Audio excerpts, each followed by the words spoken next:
Bueno, el Señor Jesús, vamos a nuestro tema, creo que ya estamos listos. El Señor Jesús, antes de partir, antes de pasar al Padre, antes de salir aquí de la tierra, Él fue muy claro con sus apóstoles. Él no quiso darles en ningún momento una falsa esperanza a sus escogidos. El Señor les dice de manera clara: si el mundo os aborrece, sabed que a mí me ha aborrecido antes que vosotros. Si fueras del mundo, le dice Jesús a sus apóstoles, el mundo amaría lo suyo, pero porque no son del mundo, antes yo los elegí del mundo, por eso el mundo os aborrece. El mundo los aborrece. Juan, esa es la lectura en Juan 15, 18 y 19. Creo que cuando usted lee Juan 15 es obvio que esta declaración es sumamente contundente. Sumamente contundente. Note cómo sigue en Juan 15, 20, la parte A. Escuche por favor e hile conmigo, que es importante. Dice Jesús a sus discípulos: acordaos de la palabra que yo os he dicho. El siervo no es mayor que su Señor. Si a mí me han perseguido, también a ustedes los van a perseguir.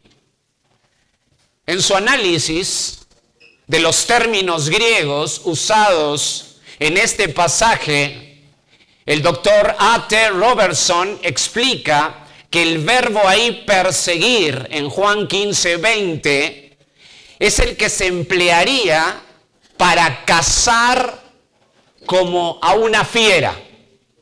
Ese es el término perseguir. Cazar como a una fiera.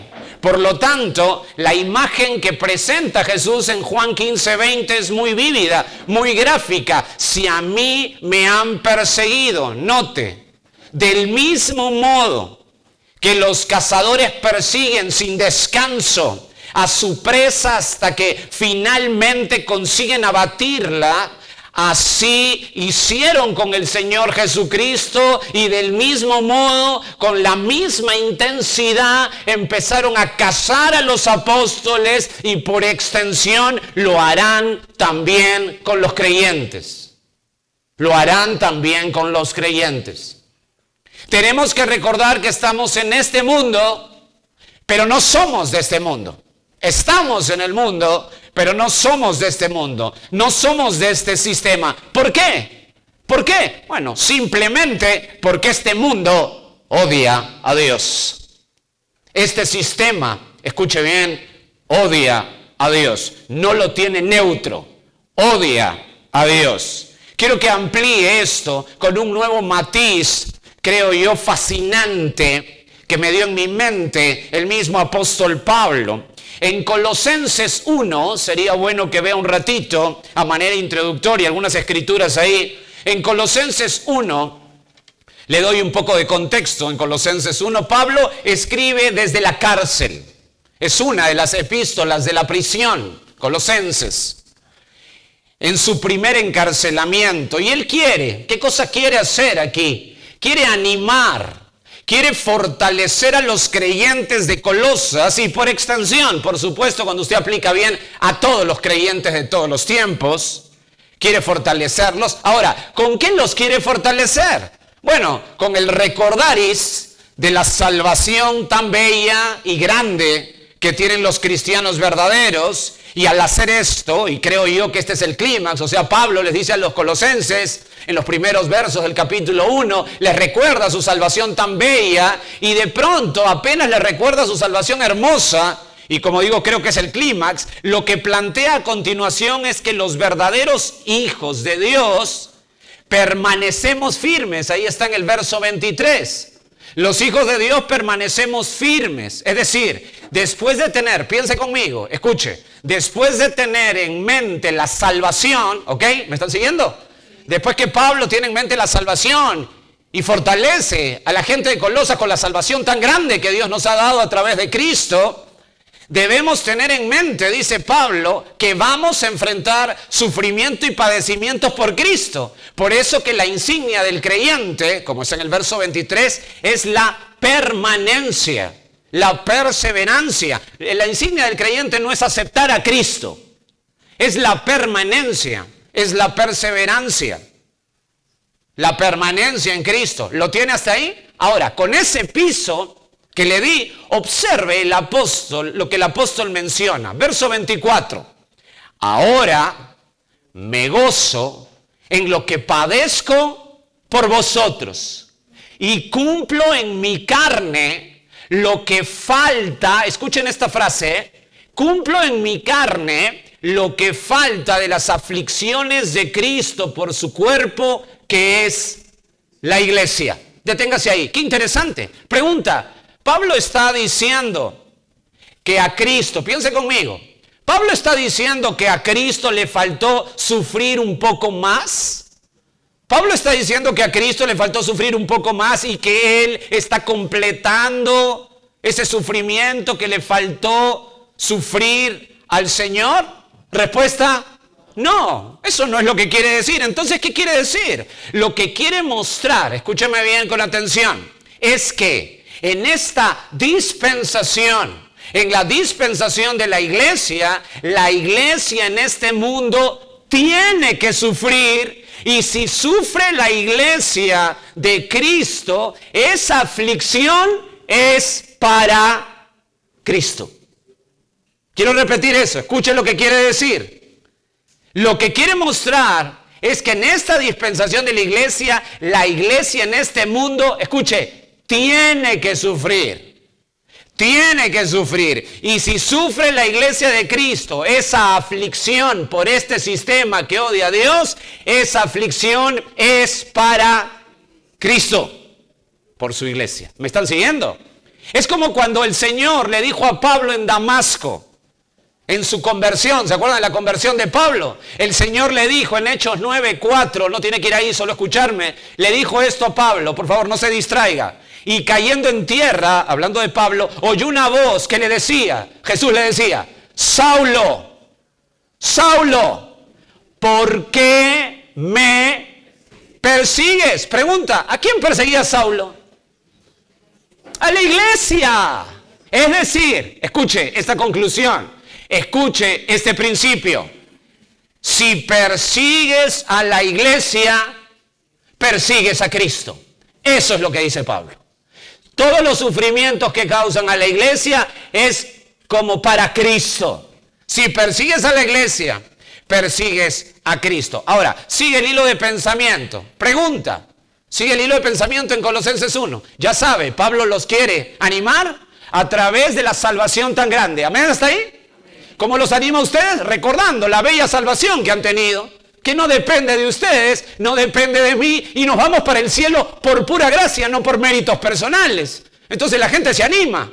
Jesucristo es el Señor, Él me salvó, pero rápidamente les dice, si ustedes de verdad son creyentes, lo que tienen que demostrar es permanencia, no aceptar a Cristo, sino permanencia, perseverancia. ¿Por qué? Porque vamos a sufrir, vamos a sufrir. Y si persiguen a la iglesia, persiguen a Cristo. Los sufrimientos de Cristo es por la iglesia. Ahora, si sigo el hilo de pensamiento, pregunta, ¿por qué este mundo perseguiría a la iglesia con tanta intensidad?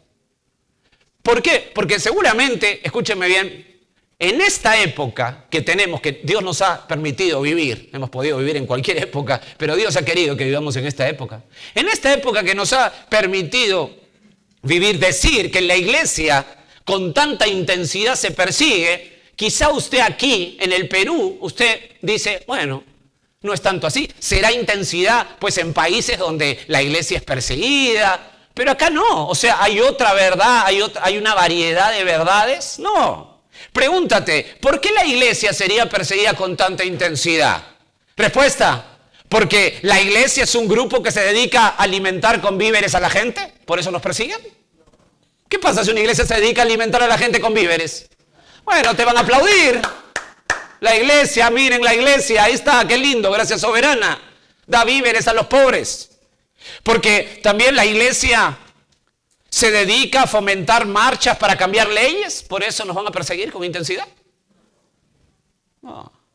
Porque la iglesia se dedica a la limpieza de las calles. Hermanos, agarren sus escobas, salimos a limpiar República de Panamá todos juntos. Porque es la iglesia, hay que ser testimonio. Hay locuras así, enseñanzas así. O porque la iglesia tiene como foco salvar a la familia. Con mis hijos no te metas. Eso tiene que hacer la iglesia. Mire, si usted hace eso, no lo van a perseguir con total intensidad. No.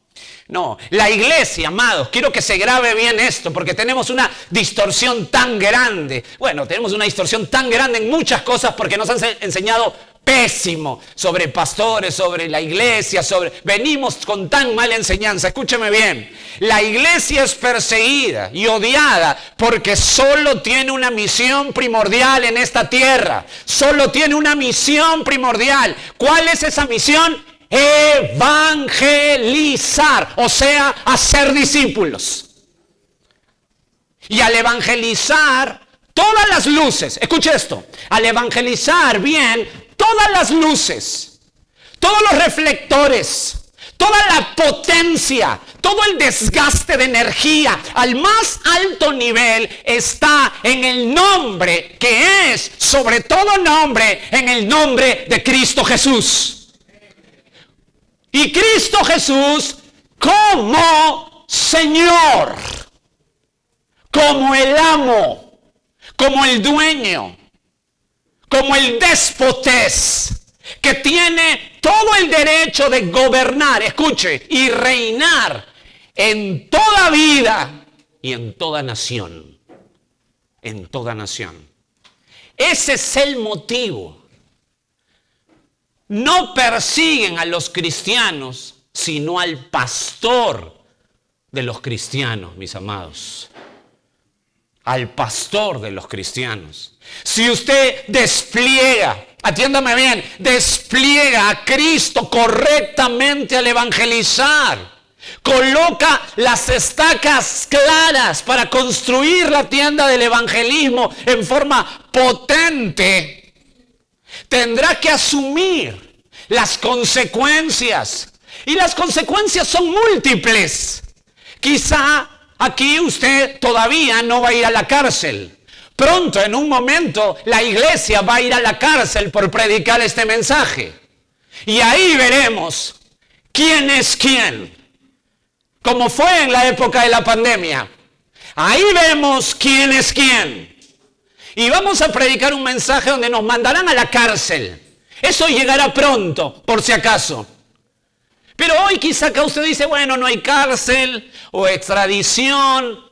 Sí, no hay eso, pero lo que sí hay, si usted realmente traza el evangelio, lo que hay es difamación, calumnias, rechazos constantes, y no solo de los que no están contigo, no solo de los que están lejos, sino de los cercanos, como lo vamos a ver en la porción de estudio. De los cercanos. Por ello, escuche, por ello, de lo contrario, si usted quiere mimetizarse a este mundo y tratar de presentar a Jesús como un gran restaurador de la sociedad, con buenas propuestas de bondad y ayuda, escuche, la artillería demoníaca ni siquiera lo mirará. La artillería demoníaca cambiará de rumbo porque usted no es un peligro para ellos. Siga haciendo lo mismo. Siga haciendo un evangelismo diluido. Siga haciéndolo. Satanás no tiene problema con eso. Pero si usted traza bien el evangelio, es un peligro. Y este mundo no se lo va a pasar.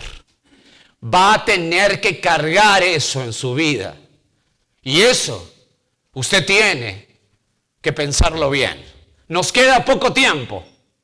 Nos queda poco tiempo en este mundo. Y usted tiene que decidir y pensar bien. ¿Quién es Cristo para usted? Si presentamos a Jesús como restaurador, este mundo te va a querer. te va a querer. El problema, escuche, ocurre si evangelizas bien. ¿Escuchó? Oh, amados, espero que esto lo tengan presente.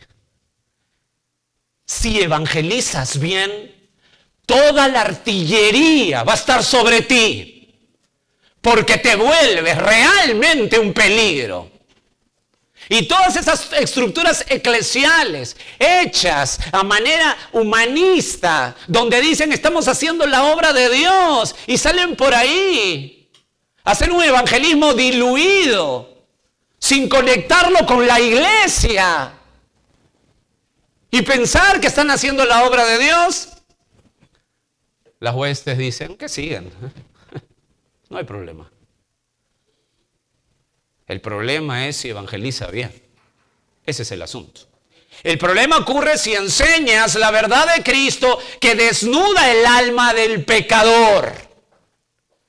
El problema es que si lo haces, escuche, a modo Cristo. Ese es el problema. Déjeme darle una perlita de esto. ¿Están bien? ¿Están bien hasta acá? ¿Estoy siendo claro? Déjeme darle una perlita de esto. En una ocasión, quiero que me escuche, el Señor llegó a Nazaret, el Señor Jesús llegó a Nazaret. Usted sabe, ahí se había criado, ¿no? Por eso usted a veces ora y dice en el nombre de Jesús, ¿de qué? De Nazaret, ¿no? Porque ahí se había criado.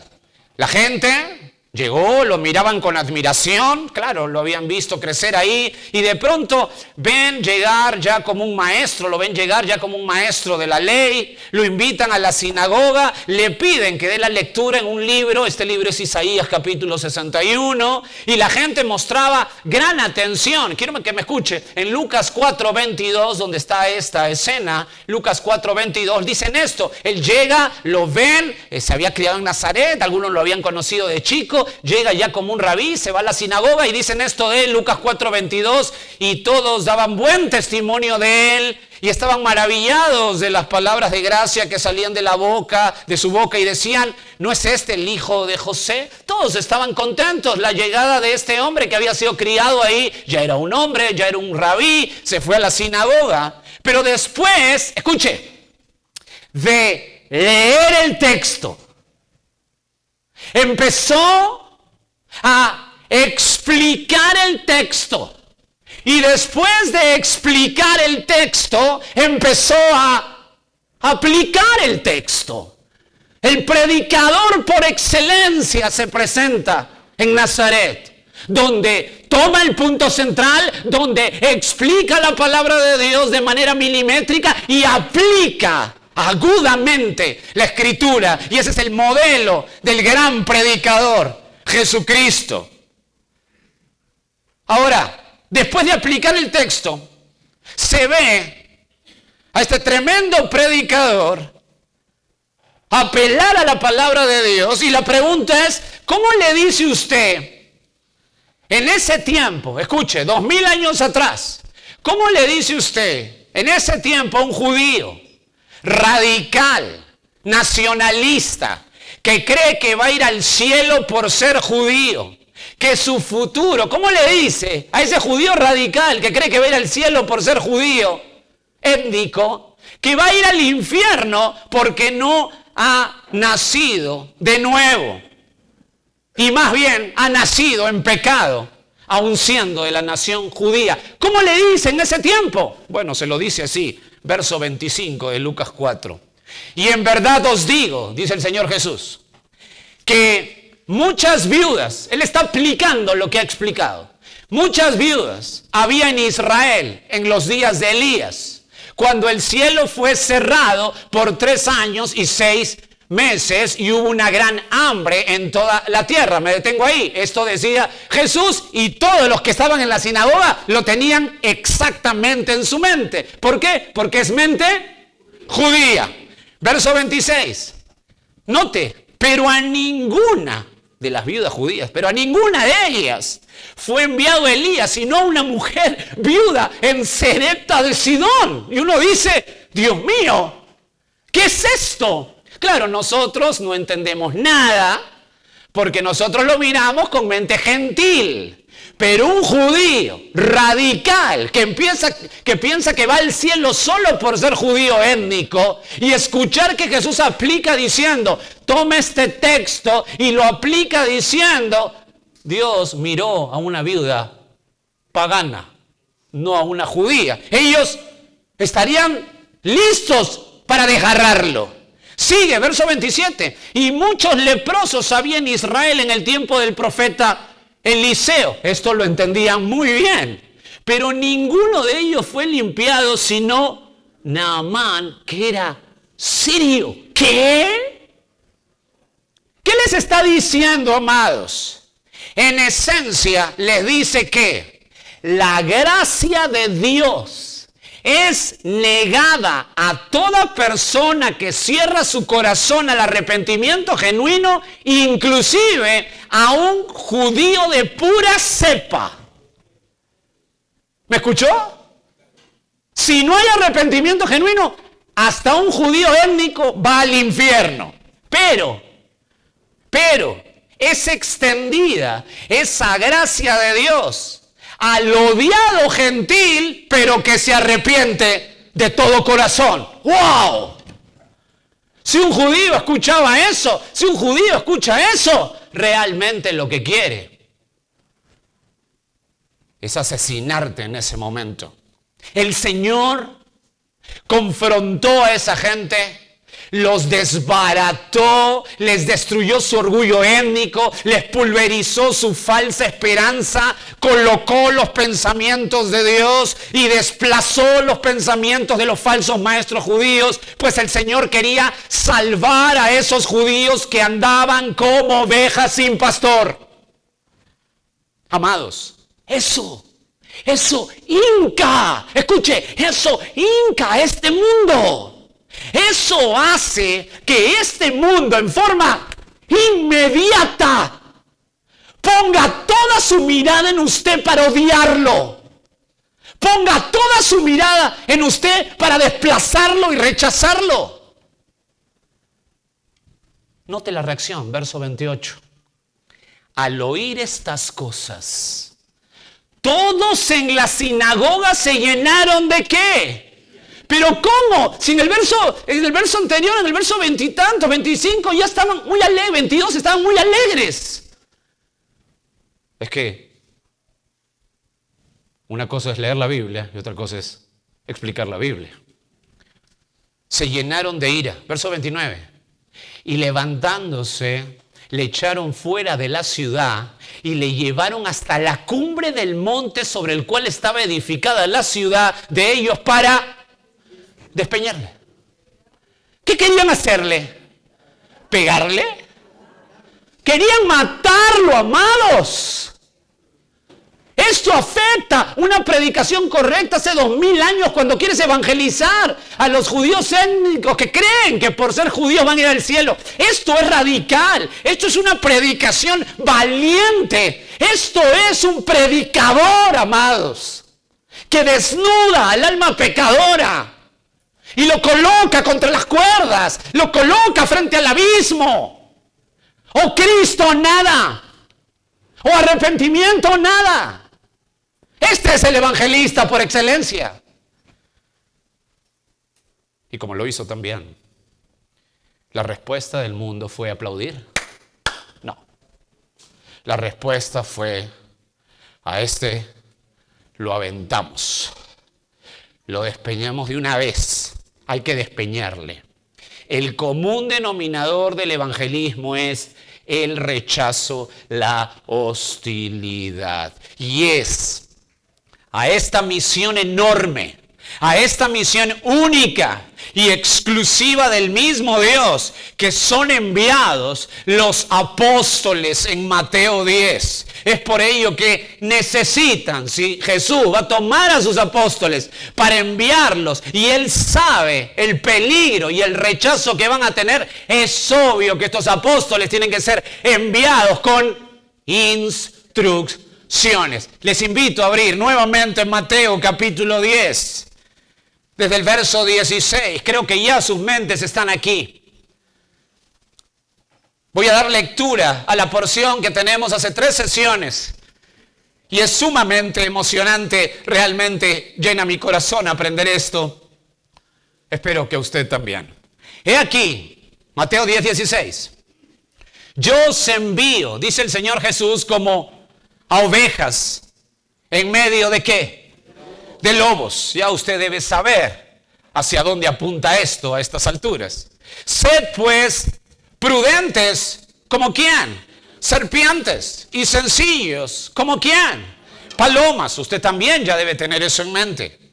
Y guardaos de los hombres, porque os entregarán a los concilios y en sus sinagogas os azotarán. Y aún ante gobernadores y reyes seréis llevados por causa de mí, para testimonio a ellos y a los gentiles.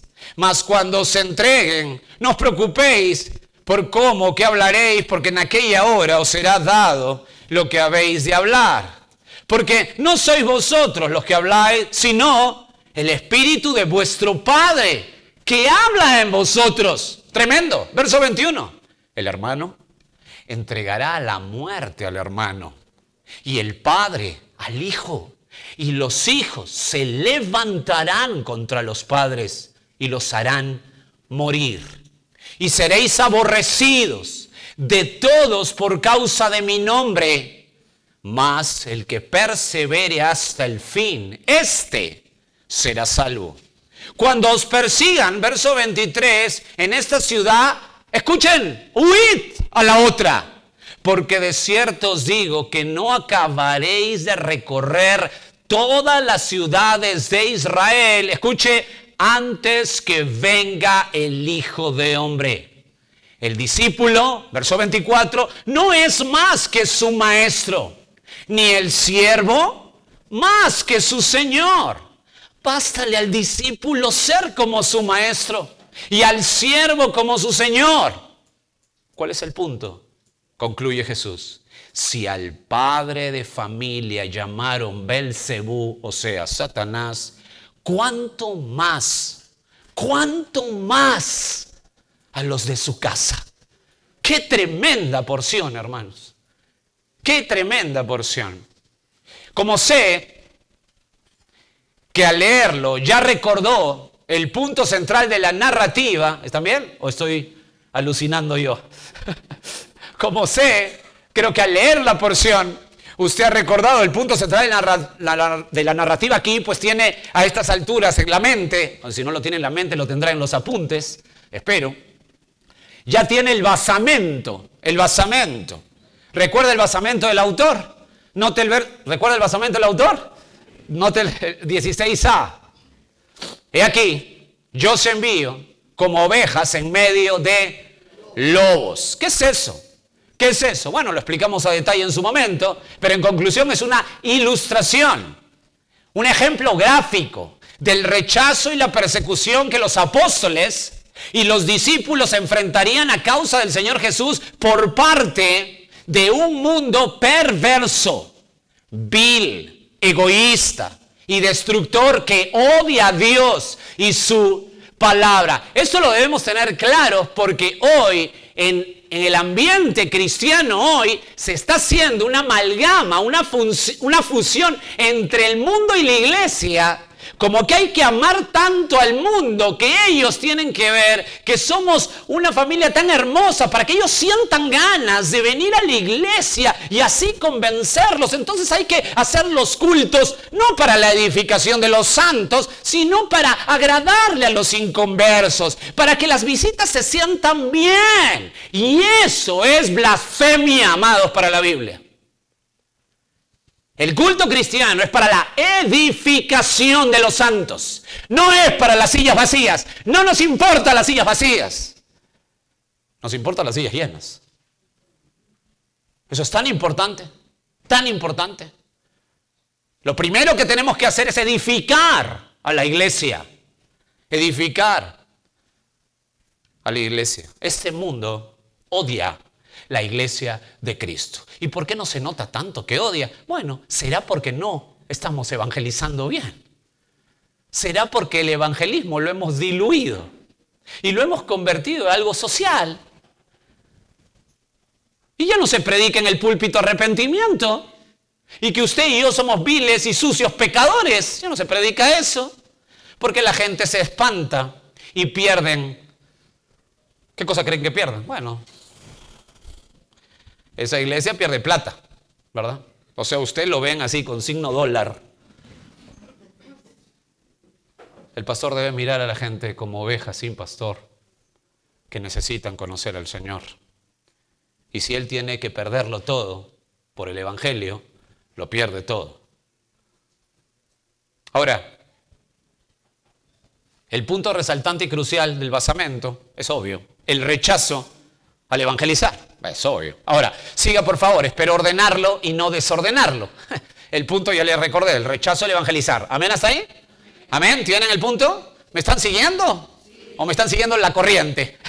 Me están siguiendo, ya. Perfecto. Ahora, siga por favor, espero ordenarlo, como dije, y no desordenarlo. Permíteme darle nuevamente una pasada más a mi bosquejo para que el que no lo tenga lo pueda anotar y si no, lo tenga presente. 4 instrucciones que nos aseguran que mientras honramos a Cristo, evangelizando correctamente, tendremos como compañero de viaje un mundo que rechaza y odia a Dios. 4 instrucciones en esta porción del 16 al 25 que nos aseguran que mientras honramos a Cristo evangelizando correctamente, tendremos como compañero de viaje a un mundo que rechaza y odia a Dios. Primera instrucción en esta porción, ¿cuál es? Aplica la inteligencia. ¿Se acuerdan del verso 16b al verso 18? Eso ya lo vimos, creo, a detalle. Espero que usted lo tenga. Amén hasta ahí, hermanos. Segunda instrucción, amados míos. Segunda instrucción de 4. Aplica el reposo. Note, vamos a dar lectura a verso 19, nuevamente.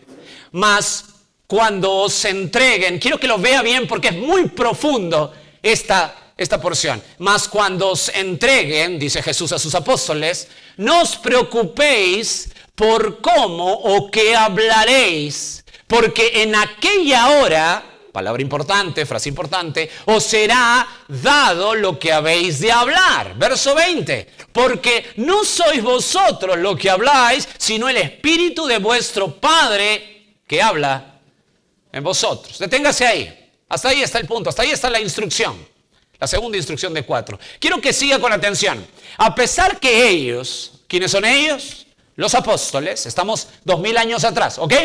¿Ok? Todavía nada lo aplique usted. 2000 años atrás. A pesar que ellos, es decir, los apóstoles, van a ser, ¿cómo van a salir a evangelizar? Con inteligencia y sabiduría. Inteligentes y sabios como serpientes, puros e íntegros como palomas. Verso 16. A pesar de ello, usted sabe, lo vimos la sesión anterior, no se iban a escapar de la futura persecución. ¿Ok? No se iban a escapar. ¿Por qué digo futura? ¿Por qué digo futura? Porque estamos ¿dónde? 2000 años atrás. Estamos en Mateo 10. Por eso digo, en la futura persecución. Muy bien, estamos ubicados, eso me gusta. Muy bien. Estamos en la primera misión. Siga. Como pudimos apreciar, los apóstoles fueron advertidos que no estaban blindados a la persecución y el rechazo por evangelizar. Los heraldos de Cristo, o sea, los apóstoles, fueron enseñados que habrán hombres que los tratarán de detener en su tarea. ¿Se acuerdan? ¿Quiénes eran estos hombres? ¿Quiénes eran estos personajes? Si recuerda usted, en primer lugar, los religiosos. ¿Se acuerda? Los religiosos. Y en segundo lugar, el gobierno. Interesante. Persecución legalizada. Interesante lo que anuncia el Señor Jesús con su ojo profético. Muy bien, me encanta. Con ello en mente, note el texto y siga. Vamos a ver la real preocupación. Quiero saber si hay preocupación o no. Note el verso 19. Mire cómo empieza. Mas cuando os entreguen, no os preocupéis por cómo o qué hablaréis, porque en aquella hora os será dado lo que habéis de hablar. Esto es sumamente interesante. Note el verso 19a. Sigue el texto, mire el texto. Mas cuando os entreguen, deténgase. Este verbo es importante. El verbo ahí entregar es paradidomi en el griego, pues habla de entregar, de traicionar. La idea es que, ¿cuál es la idea? cuando los van entregando o traicionando. Esa es la idea. ¿Están conmigo? Mientras los van o cuando los van entregando, traicionando. Es decir, el Señor da por hecho, Él da por hecho que serán rechazados y perseguidos. Mire, por favor, da por hecho. Sigo la idea. Cuando los van entregando, no se olviden, para didomi, cuando los van entregando, note, verso 19, no os preocupéis. Esa palabra, preocupéis, o preocupar, de la raíz griega merimnao, así es en el griego, significa estar ansioso, estar afanoso, tener ansiedad. Ahora, la partícula negativa, note el texto, no pierda el texto, no os preocupéis. Esa partícula negativa no le da en la gramática una función que se llama ingresiva. Es decir, el Señor les está diciendo esto. Así sería literalmente la traducción. Dejen a un lado toda preocupación. ¿Ok? Eso es fuerte, la partícula ingresiva. Cuando pones ahí no, forma una partícula ingresiva. Dejen a un lado toda preocupación. ¿Ok? ¿Hasta ahí? Ahora, para que no se pierdan, y tranquilos porque voy a ir despacio, para que no se pierda, vamos a unir hasta aquí como un rompecabezas, para que no se maree. Note, verso 19. Cuando los van entregando, dejen a un lado toda preocupación o ansiedad. ¿Entiende lo que dice Jesús a sus apóstoles? Otra vez, cuando los van entregando, dejen a un lado toda preocupación o ansiedad. Piense conmigo, hasta aquí, ¿debe haber alguna preocupación? ¿Sí o no? ¿Sí o no? La verdad es que hasta aquí, no. No, más bien, el énfasis es que no se preocupen, no se afanen, merimnao, no se preocupen, dejen la ansiedad, ¿van bien? Pero sigue el texto y complete. Verso 19. No se preocupen por cómo o qué hablaréis. Esto es fascinante, amados. Esto es fascinante. Pregunta. Si usted completa, ¿hay alguna preocupación? ¿Sí o no? El Señor les dice, note por favor, quiero que vea esto. El Señor les dice, no se preocupen por cómo o qué van a hablar delante de las autoridades. Contexto inmediato, ¿ok? Perfecto.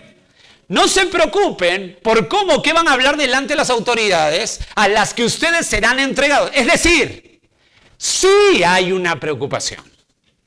¿Cuál es la preocupación para los apóstoles? La preocupación para los apóstoles debe ser la fidelidad antes que la integridad física. Escuche lo que le digo, amados. Este principio es vital. Tiene que haber una preocupación.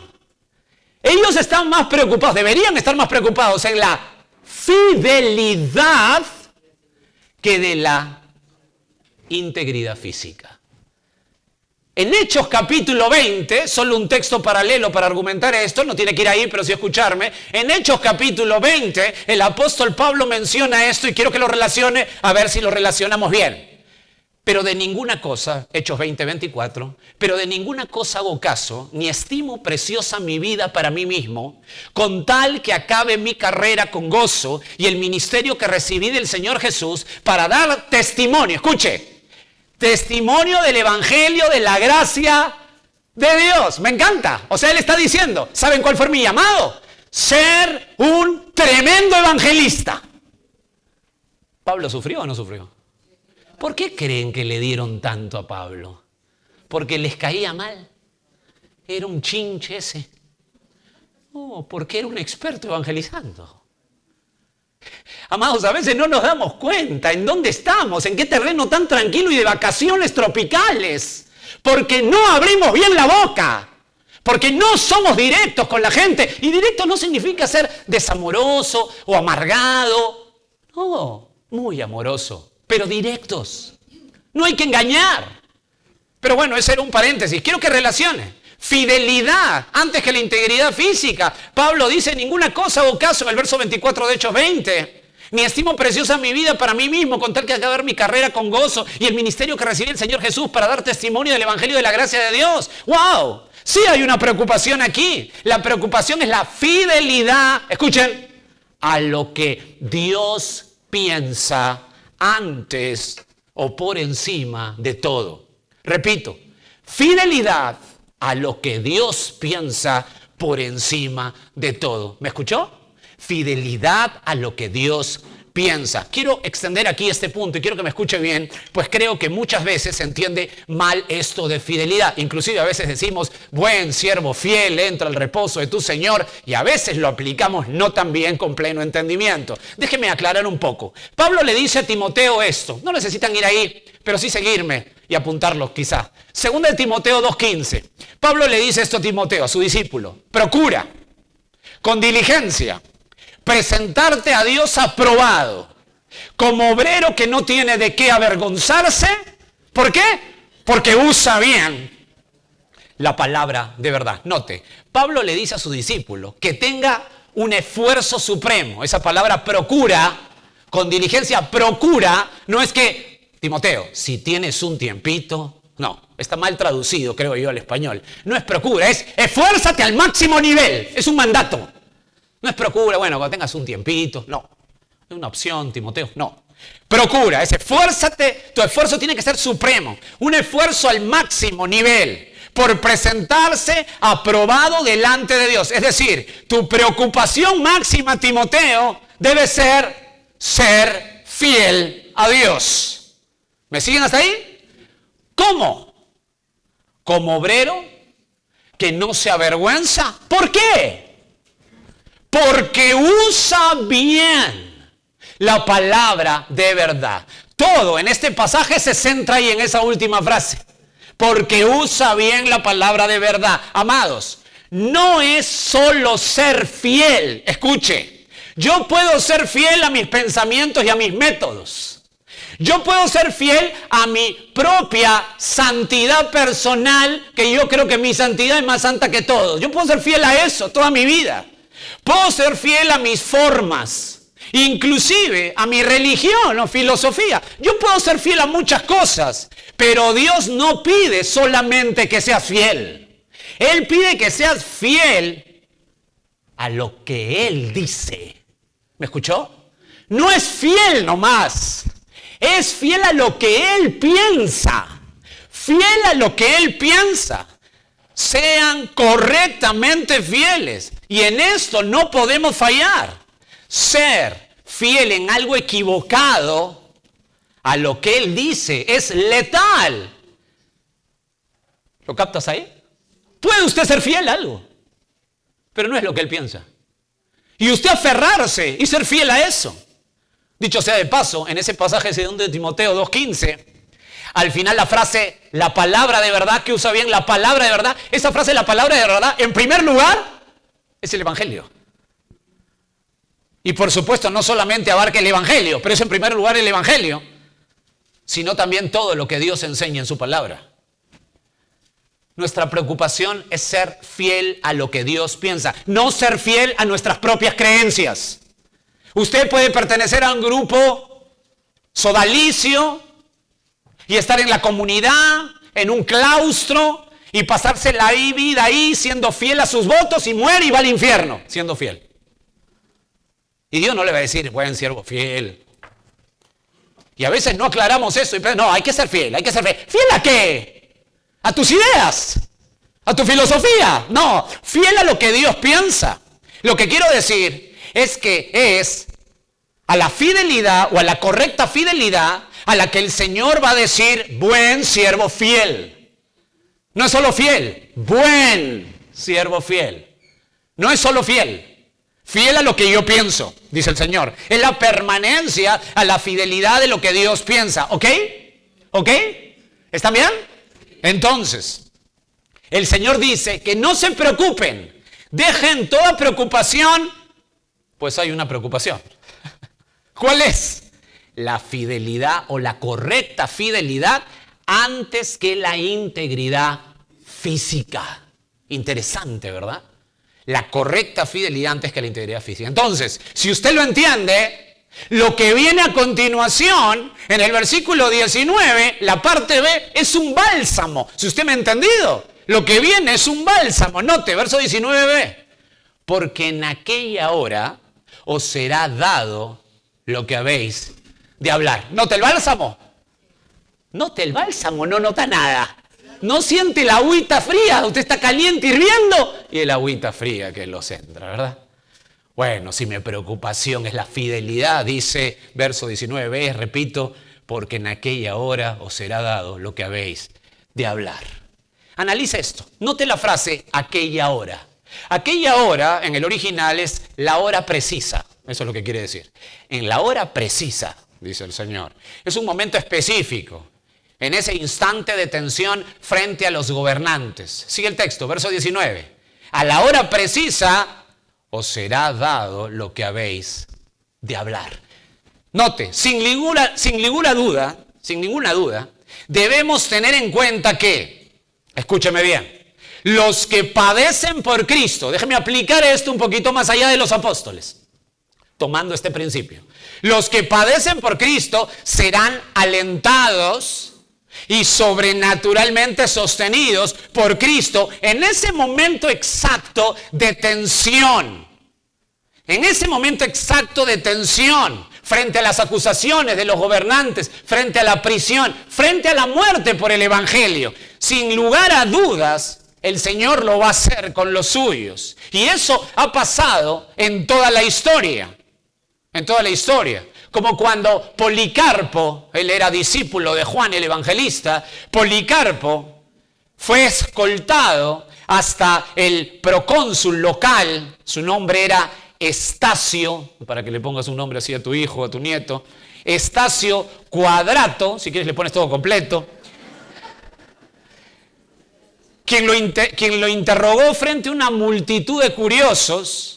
Interrogó a Policarpo, y en ese momento Policarpo no parecía desconcertado por el interrogatorio, mantuvo un ingenioso diálogo con Quadrato hasta que este, o sea el gobernante, perdió los estribos y lo amenazó.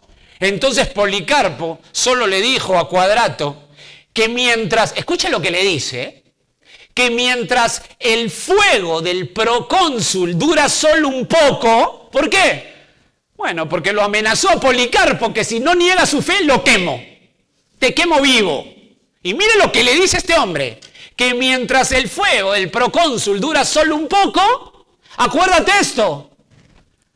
El fuego del juicio reservado para los impíos no se podrá apagar, le dice. Y Policarpo concluyó. Escuche cómo concluye, porque hasta ahí nos desmayamos todos, ¿verdad? O sea, este señor con este nombre lindo lo va a matar. Pero mire lo que le dice, mire cómo concluye.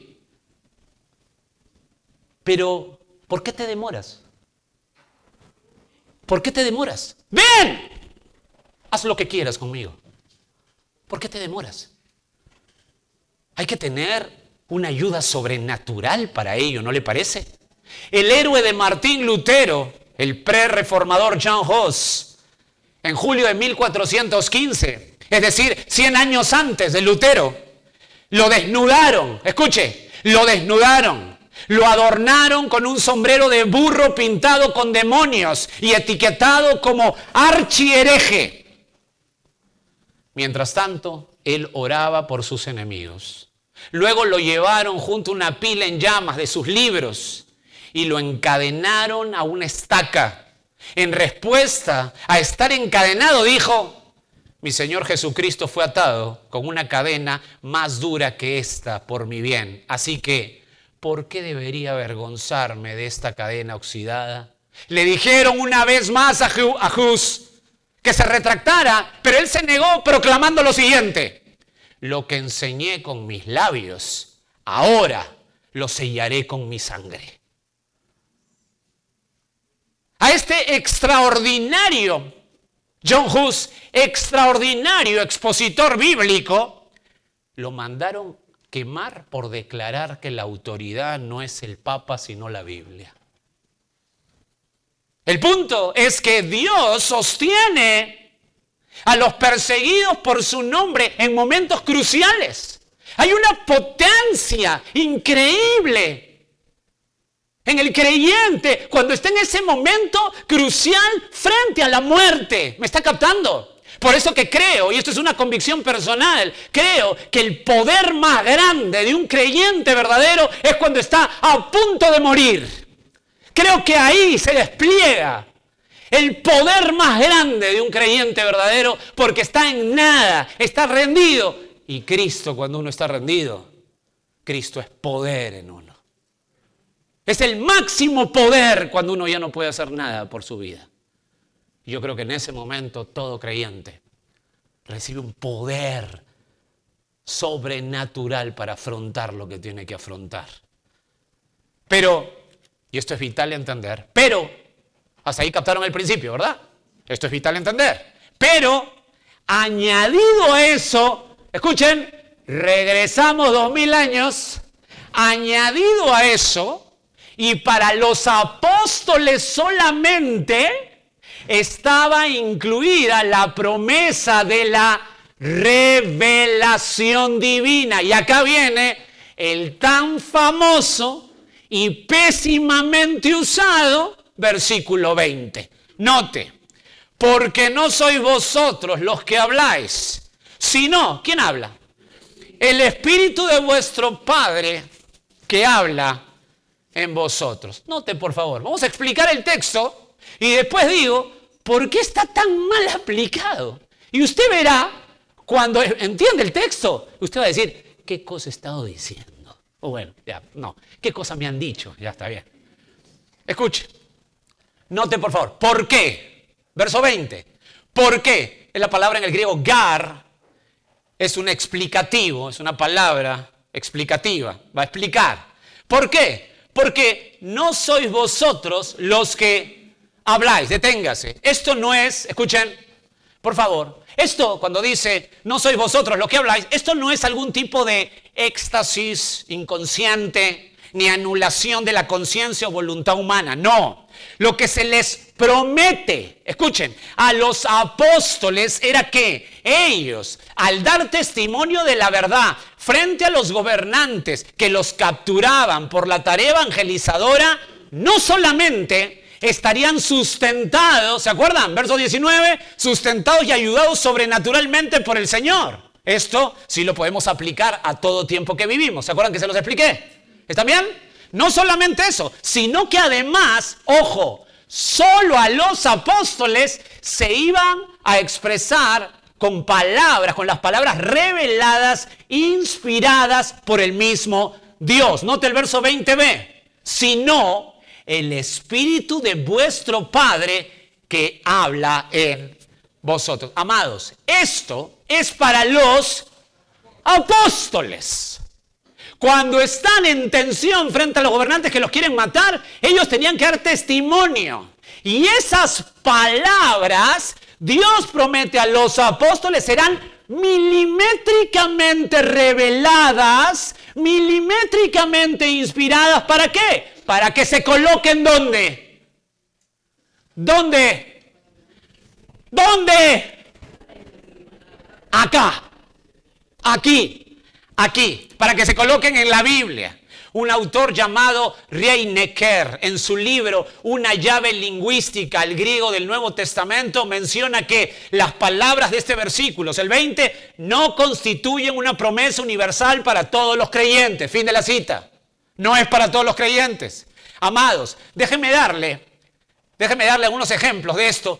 Un ejemplo con un solo personaje, pero algunos textos. Vaya por favor a Hechos 24. Quiero dar un ejemplo a ver si puedo aclarar lo que les quiero decir con este verso 20. Hechos 24. Un poco de piso ahí mientras llega a Hechos 24. ¿Están bien hasta acá? ¿O están hechos? Hechos 24, note. Un poco de base en esto. Pablo es acusado por Ananías, es decir, el líder espiritual judío, junto a un orador que aparece ahí. Su nombre, Tértulo, también para que le pongas a tu hijo o a tu nieto. Que bien pudo ser un judío helénico, no se sabe bien quién fue Tértulo. Ellos quieren exponer, escuchen lo que quieren hacer. Quieren exponer y acusar, por supuesto, difamando a Pablo. Lo quieren difamar. No pueden con su teología, tienen que difamarlo a él. Y a Pablo lo van a difamar. ¿Por qué lo difaman? De violación de la ley romana, imagínense, violación de la ley romana, violación de la ley judía, violación de la ley inclusive de Dios. Esto es serio. O sea, todas estas difamaciones son serias. Difamaciones tras difamaciones para variar, y lo hacían ante el gobernador Félix.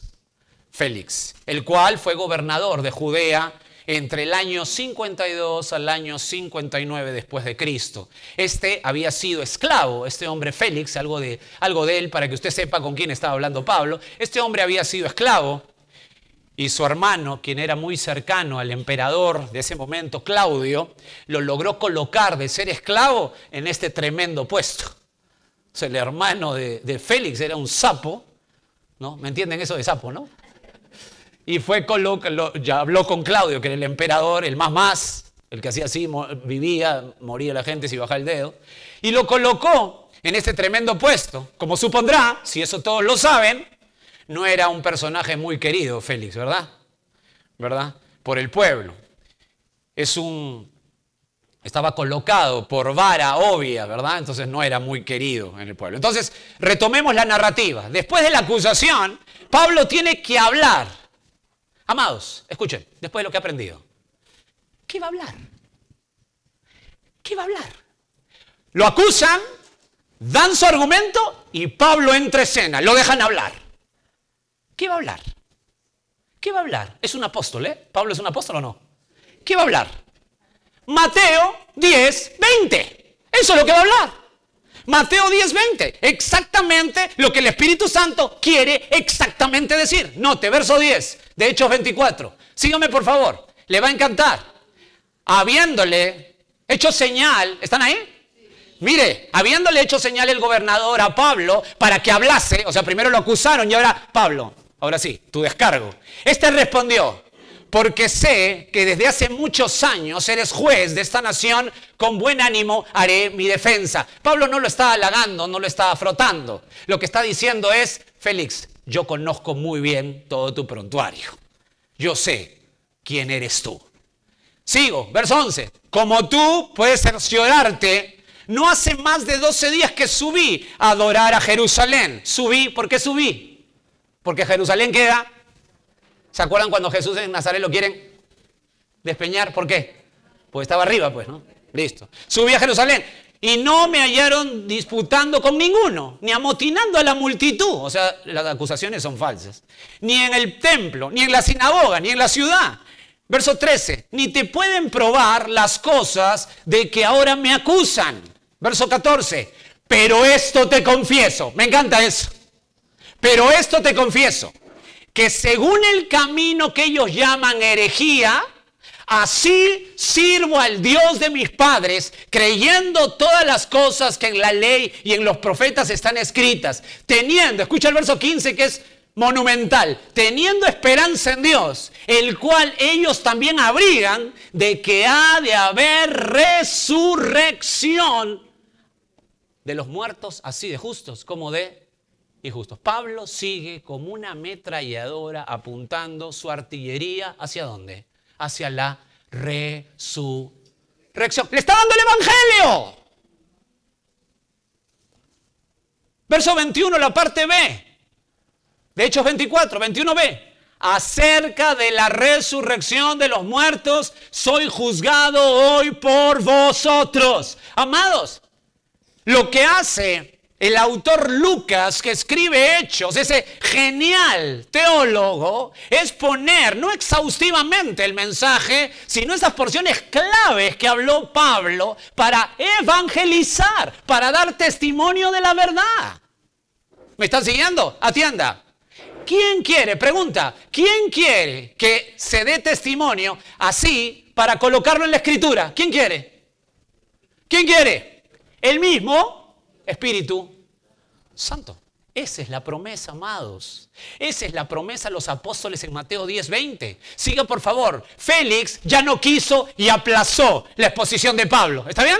Pablo empezó a evangelizar y Félix dijo: aguanta el carro, muchacho. Hasta aquí nomás. Y aplazó. Y días después, esto es interesante, volvió a escuchar a Pablo, pero ahora acompañado de alguien, de su esposa, llamada Drusila, para que le pongas alguna hija o una nieta. Drusila, que era judía, escuche, era judía. A ver, ¿qué tal Drusila? Bueno, Drusila, esta mujer era la tercera esposa de Félix. Tercera. Y tomó a Drusila al quitársela de su marido. Y además esta mujer, Drusila, tenía no menos de 20 años. Perdón, 20 años. No más de 20 años es lo que quiero decir. 20 años. O sea, estamos ante un hombre inmoral y una chibola terrible y resbalosa. ¿Me entiende, verdad? Esa era la escena. Esa era la escena. Para que continúe Pablo su exposición. Y me encanta cómo lo sintetiza el historiador Lucas. Note, verso 24, de Hechos 24. Algunos días después, ya usted sabe el ambiente, viene Félix mostrando su inmoralidad y la chibola está terrible. Algunos días después, viniendo Félix con Drusila, su mujer, que era judía, llamó a Pablo y le oyó cerca de la fe en Jesucristo. Note cómo lo coloca Lucas. Mire lo que coloca en el verso 25. Pero al disertar Pablo acerca de, número 1, de la justicia. ¿A quién anunció Pablo para disertar de la justicia? A Cristo, que Él es la justicia de Dios. La justicia del dominio propio. ¡Wow! Félix, ¿qué pasa contigo? Ten cuidado, eres un inmoral. Y del juicio venidero, si no cambian, Félix, Drusila, van al infierno. Del juicio venidero. ¿Qué hizo Félix? Gracias, Pablo. Se espantó. ¿Escuchó? Se espantó y dijo, ahora vete. Pero cuando tenga oportunidad te llamaré. No lo vio más. Pasaron 2 años y tuvo que venir otro gobernador. Se espantó y lo dejaron a Pablo 2 años más ahí preso. No fue más, Félix. Se espantó. Amados, quiero que lo note para no perder el punto de la sección. El evangelismo espanta. Espanta. Note, estamos hablando de Pablo, ¿eh? El evangelismo espanta. Ahora, el enfoque aquí es que Pablo habló lo que exactamente, ¿me están siguiendo? Lo que exactamente el Espíritu Santo quiso que hablara. Y por ello está colocado en las Escrituras. Esa es, amados, la promesa de los apóstoles en Mateo 10:20. Esa es. ¿Amén? ¿Amén, hermanos? ¿Ok? Ahora sí. Ya tenemos la explicación. Ahora, con lo que sabe. Por favor, piense lo que le digo. Piense la pregunta. Con lo que sabe. ¿Utilizaría este texto de Mateo 10 para decir, como se escucha en mucho liderazgo de movimientos, sobre todo pentecostales, ¿para qué prepararse? ¿Para qué prepararse para predicar? Jorge, ¿para qué? ¿Hay maestría? ¡Guácala! ¿Para qué? ¡Qué falta de fe! Si Dios me coloca las palabras por su Espíritu, Jorge, deja fluir el Espíritu. Si alguien piensa eso, después de lo que he escuchado en la explicación, si alguien piensa eso o enseña eso, ¿sabes cómo se llama eso? Pura ociosidad del liderazgo religioso. Ser un ocioso es negligencia al más alto calibre, decir a voz en cuello, hermanos, aquí estoy y por supuesto no necesito la letra porque la letra mata, el Espíritu me dice qué decirle. ¿Usted escucha eso? Eso se llama pura ociosidad, negligencia al más alto calibre. Es un llamado, escúchame bien, a colocar tu propio emprendimiento, tu propia empresa llamada la baguetería. Creo que me entiende. Tu emprendimiento, la baguetería. Ser un vago, es lo que quiero decir. Amados, creo que es bueno meditar en lo que está pasando en el cristianismo en general en nuestro país. Toman el texto sin importar a quién va dirigido ni cuál es el significado y así como lo toman, lo aplican a ver qué pasa de frente. Es tomar el texto y hacer lo que te venga en gana. Y la cristiandad no dice nada. Se quedan mirando, Dios lo ha usado, Dios lo ha usado. A esa gente Dios no lo usa. Te están timando. El predicador tiene que estar absolutamente preparado. Y por supuesto que hay una unción del Espíritu. Por supuesto que Dios tiene que intervenir. Porque si su Espíritu Santo no interviene, así el predicador estudie todos los idiomas que hay en la Biblia y todo lo que pueda y haga el mejor mensaje. Si el Espíritu Santo no interviene, no pasa nada. Claro que tiene que intervenir, pero no así, no en forma ociosa. Tiene que haber una responsabilidad ardua. Procura con diligencia, ¿se acuerdan? Procura con diligencia, esfuérzate al máximo.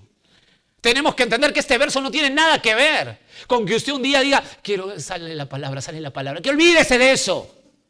Uno se tiene que preparar. Y estamos tan acostumbrados que ya no decimos nada. Y escuchamos lo que sea y no decimos nada. Escuché a un pastor hace pocos días, yo tengo un hígado que aguanta todo. Juan 14:13, el pastor usando eso dijo, y todo lo que pidieres al Padre en mi nombre lo haré, dice Jesús. Y el pastor aplicó de frente, tomó ese texto y dijo, ¿qué cosa es todo? Todo es todo.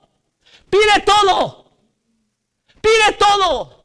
Porque aquí dice, todo lo que pidieres al Padre en mi nombre lo haré. Entonces Jesús dice, pide todo. Y usted tiene que pedir todo. El único problema es que este señor no leyó cómo termina ese verso. Note cómo termina. Para que el Padre sea glorificado en el Hijo. Es decir, no es todo. No es pedir todo lo que te da la gana. No, no es todo lo que quieras o se te antoja en forma egoísta. No, es pedir en la voluntad de Dios bajo el paraguas de su misma palabra para sus propósitos y su gloria. No es todo. Y este seguía con lo mismo. Y la gente, amén, amén, amén. Y casi al llanto, ustedes van a pedir todo, ¿verdad? Y yo digo, ¿pero esta gente no lee cómo termina el versículo? Este pastor es tan sinvergüenza que le está metiendo a la gente que tiene que pedir todo. Quiero un jet, todo es todo. Por eso estamos absolutamente ciegos en este ambiente cristiano. Y hacemos lo que nos da la gana. Creemos que porque vemos YouTube o un librito ya somos teólogos, sabemos todos los principios, podemos exhortar a todo el mundo porque conocemos todo.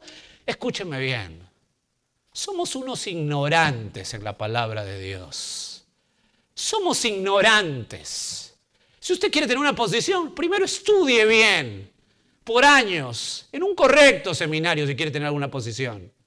Porque usted no le diría a un médico, oiga, me gustó cómo operó, pero yo hubiera cosido diferente. ¿Así, señor? ¿Y usted dónde estudió? No, lo he visto por YouTube. Mira, el médico agarra y te manda a freír monos, ¿no? Usted me entiende. Pero aquí hacemos lo que nos parece en el nombre de Dios sin entender los textos. Hay que tener mucho cuidado porque ese es el ambiente cristiano que nos estamos enfrentando y que Dios ha querido que estemos en este tiempo. Mi hermano, no haga eso. Mi hermano, santo, querido, amado, no haga eso. Tenga respeto por la palabra de Dios. Si usted dice, bueno, regresando a Mateo, usted dice, Jorge, bueno, ok, lo entendí. El verso 20 es para los apóstoles. Ok, perfecto. Pero entonces, ¿cuál es el principio para nosotros de ese verso 20? ¿O no tiene aplicación para el día de hoy? Porque ese es para los apóstoles. ¿No tiene? Sí, es para los apóstoles. Y usted dice, bueno, pero entonces, ¿qué tengo que ver yo? ¿Qué no tengo vela en este entierro? Tenemos un principio en ese texto para el hoy. Escuche. ¿Quiere tenerlo? ¿De verdad? ¿Quiere conocerlo? Sigamos entonces. Regrese al texto, por favor, que es el patrón de nuestra vida, el texto, la Biblia. Note, Mateo 10:20. Porque no sois vosotros los que habláis, sino el Espíritu, escuchen, de vuestro Padre que habla en vosotros. Quiero que se detenga ahí y note el texto. Note la frase, vuestro Padre. Esto en la gramática es un genitivo de parentesco. la cual aplicación es de pertenencia. Escuche. O sea, lo que le quiero decir es que en este texto no tenía por qué ser indicado así. Él no necesita colocarlo así. Él podría decir, verso 20, porque no sois vosotros los que habláis, sino el Espíritu de Dios que habla en vosotros. Pero él no coloca eso. Él dice, el Espíritu de vuestro Padre. Amados, el autor coloca un claro énfasis de parentesco. Es mi Padre, Él es mi Padre, mis queridos. El principio es que Jesús siempre está cercano. El Señor es nuestro Padre. ¿Qué quiere decir esto? ¿Cómo lo aplico? Si ya tengo el principio, Él es siempre nuestro Padre, Él está cercano. ¿Cómo lo aplico? En Mateo 10:20. Escuche, mi Señor está cercano, por ello va a estar con los suyos hoy en cada tentación o dificultad que tengamos. Es el eco de 1 Corintios 10:13. Escuche 1 Corintios 10:13.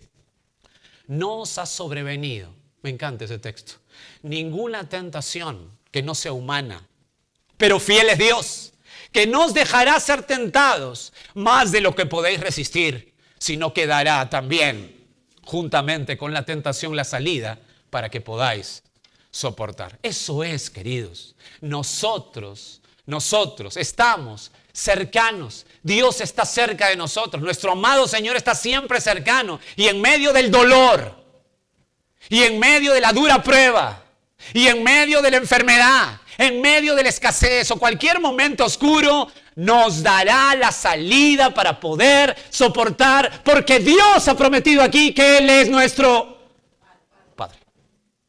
Él está cercano. Amén. Ese es el principio que debemos aplicar. Ese es el principio. Lo aplicó con entendimiento, entendiendo el texto. Qué reposo, mis hermanos, saber eso. Qué reposo. 4 instrucciones que nos aseguran que mientras honramos a Cristo evangelizando correctamente, tendremos como compañero de viaje un mundo que rechaza y odia a Dios. Primera instrucción, vimos, aplica la inteligencia. Segunda instrucción, aplica el reposo. ¿Amén? ¿Hasta ahí? ¿Lo captó bien? Tremendo principio. Tercera instrucción de 4. Aplica la esperanza. Note por favor, verso 21. El hermano entregará a la muerte al hermano. ¿Están bien? ¿Podemos seguir unos minutos? ¿Podemos seguir unos minutos? El hermano entregará la muerte al hermano y el padre al hijo. Estoy leyendo Mateo 10:21. Y los hijos se levantarán contra los padres y los harán, ¿qué cosa harán? ¿Están conmigo? Morir. Y seréis aborrecidos de todos por causa de mi nombre, mas el que persevere hasta el fin, este será salvo. Cuando os persigan en esta ciudad, huid a la otra, porque de cierto os digo que no acabaréis de recorrer todas las ciudades de Israel antes que venga el Hijo de Hombre. Tremenda porción. Escuche, ruego su máxima atención en los minutos que nos quedan. El Señor aquí, después de presentar esa realidad apostólica que al ser encarcelados, Él mismo, ¿se acuerdan? Él mismo les revelará lo que van a decir para registrar sus testimonios en la Escritura. Y por supuesto, les dará su reposo al tenerlo como Padre. Él está cercano. El Señor utiliza aquí en estos versos que hemos leído, en esta porción, palabras y frases muy fuertes. Muy fuertes. En el original, ese verso 21 empieza con la palabra entregará. Así empieza. O sea, el énfasis está en la entrega. Y esta palabra la vimos en el verso 19, cuando lo estudiamos, es la palabra traicionar. Aquí es un verbo indicativo, pues es una realidad futura y además esa entrega a muerte es por escúcheme bien, una decisión propia del hermano al otro hermano y del padre a su hijo. ¿Por qué? Porque este verbo es voz activa. Quiero que me escuche bien. Es voz activa. Voz activa, importante. Esta escena que debe dejar, estamos hace 2000 años, ¿ok? ¿Ok? 2000 años atrás. Esta escena, cuando lo escuchan los apóstoles, los debe dejar pasmados. en ese momento de realidad futura que van a afrontar. Resalta que un hombre puede, por odio a Cristo y su palabra, decidir conscientemente, voz activa. Recalco esto porque van a ver el otro verbo en el texto. Miren cómo hace el autor, es tan inteligente. Porque puede decidir conscientemente entregar a su propia familia directa a la muerte. Note el texto nuevamente, verso 21a. Mire, el hermano entregará, voz activa, a la muerte al hermano y el padre al hijo. Siga conmigo. Hay en este texto otro verbo, ya vio entregará. Pero aquí hay un segundo verbo que es realmente significativo. Note el verso 21b. Y los hijos se levantarán. Ahí está el segundo verbo. Levantarán contra los padres y los harán morir. Observe, deténgase ahí. Se levantarán. Esa palabra en el griego es epanistemi. Epanistemi. Y la idea es que, atienda, se levantarán en contra de. Y la voz en ese verbo no es voz activa. Es voz. Bueno, nosotros conocemos voz activa y pasiva. Pero en el griego hay otra voz que no hay en el castellano. Es voz media. Es decir, el sentido es que la acción, cuando es voz media, recae en el propio sujeto. O sea, ¿cómo se traduciría? Y los hijos se levantarán a sí mismos contra los padres y los harán morir. Quiero que capte al autor, quiero que capte la mente del autor. Es una muestra terrible en ese tiempo de la falta de sujeción y honra a los padres. Ellos, o sea, los hijos se colocan como los que dirigen. El liderazgo, se colocan como los líderes de la familia. Esto es rechazo total a la obediencia.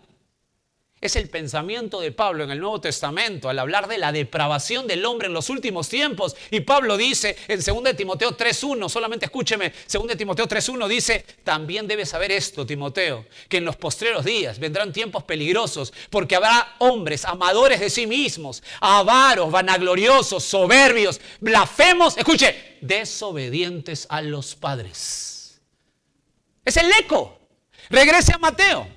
Si usted sigue la línea de pensamiento, verá que esto es increchento. ¿Por qué? Escúcheme. Se aumenta algo aquí en esta porción que hace especialmente aterradora para los oyentes originales y por extensión, para todos nosotros. Atienda. Ya no es solamente la clase religiosa los perpetradores de los evangelistas. Ya no solamente es los gobernantes o el gobierno civil. Ahora, increchento, ahora ya no solo los religiosos ni los gobernantes. Ahora también tu propia familia. Tu propia familia.